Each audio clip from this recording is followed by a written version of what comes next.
This week, I attended a meeting for the prayer service Solace. The churches of the Dublin Council of the Churches here on the south side have, for some number of years, done an Advent prayer, the Walk of Light, where we would walk through on an Advent Sunday afternoon, principally Grafton Street and other places, trying to speak to the light in the growing darkness, but to the light of Christ in the midst of the hustle and bustle of the world. Last year, with the aging nature of most of our congregations, the others more than us, it was decided that many of them couldn't make the walk anymore. And so we couldn't call it the sit of light. That was not really evangelically robust. So, Solace, a reference to the solstice, and this prayer service coming just before Christmas, this year on the 20th, not the 21st, but on Friday evening, a chance to gather on one of the darkest days of the year, to pray for the light, to pray for its return, in full and certain hope that it will come. Not just the light of the world, but the light that has come into the world. But as we sat, ministers from the Lutheran tradition, the Methodist tradition, and lay people from several Catholic parishes and groups, we talked about what the structure of the prayer would look like this year. And building off of the plan that we used last year, we imaged the Advent wreath and the four themes of Advent: hope, joy, peace, and love. And to provide readings and poems and musical reflections on the four. But as the group sat and pondered, as we do each year, the situation we find ourselves in the world, with all the war, the reality that so many places are still fighting one another in internal conflicts and international conflicts, a reality that has continued unabated into this century, where we know that in the 20th century, over 100 million people died in war. Contrasting that to the 18th century, where 4 million people did, that there is an endless, exponential, seemingly, growth in violence, and also in the capacity of weapons to take life,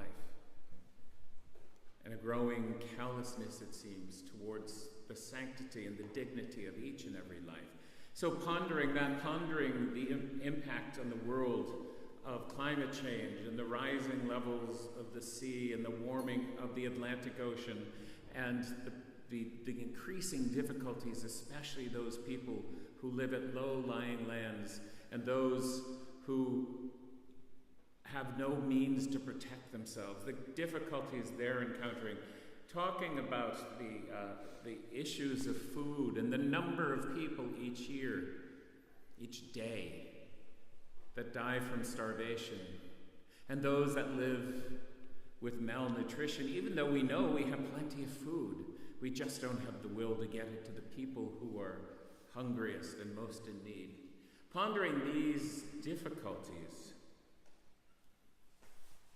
one of the women in the group said, perhaps we should forego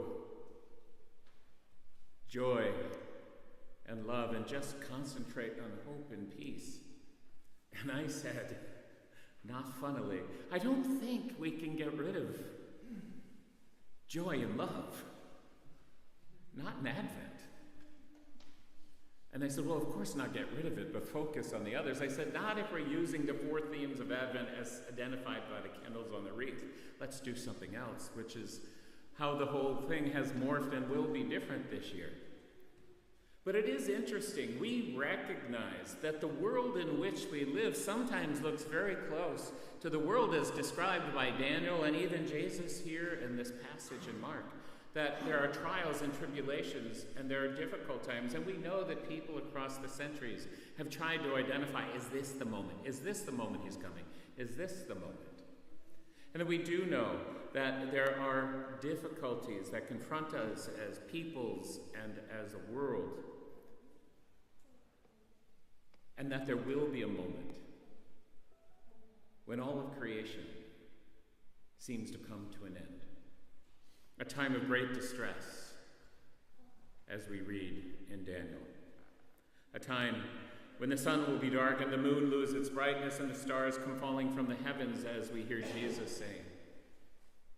And yet we need to hear these readings, which come from the apocalyptic tradition.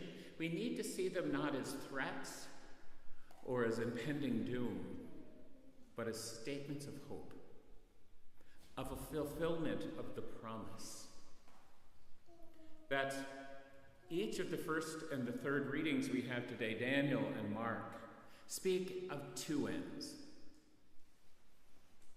The first is the end of creation as we know it. There will be this day, something will happen, something cataclysmic. And then, for those who live in faith, those who have the hope of Christ in their hearts, those who have lived their lives in such a way they show that they are united as one with God, will come the fulfillment. And it is a positive and optimistic future. And that we don't need to worry about when. We just need to worry about being ready.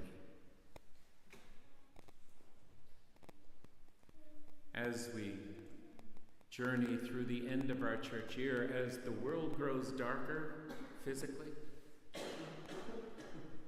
as events in our world continue to pummel us, sometimes like punches,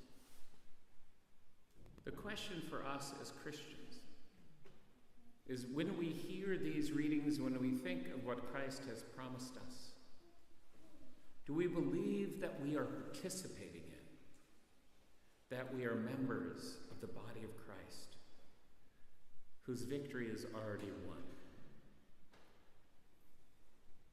This is not pie in the sky hope in some mystical, magical future, the opiate of the people as described by Karl Marx. This is a call to live in the promise, to recognize that the fullness of what God has promised across all of the Old Testament and into the New Testament has come to completion in the person of Jesus Christ. And we're just waiting out the end. And that there will be a moment, some great banquet feast of heaven, when all of creation is united as one, when everything we know passes away, yes, but is caught up in the fullness of God's love. I found fascinating in the gospel where it says today that these things will have taken place. Heaven and earth will pass away, not just earth. Heaven will pass away, because that which was distinct from earth will be no more, and all will be one. No one knows the time. Jesus says not even himself, but it will happen.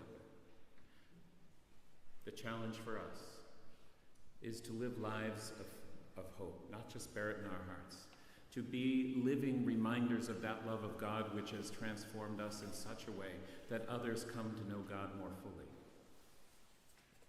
And that the promise, which exists even now, will be manifest in you and me.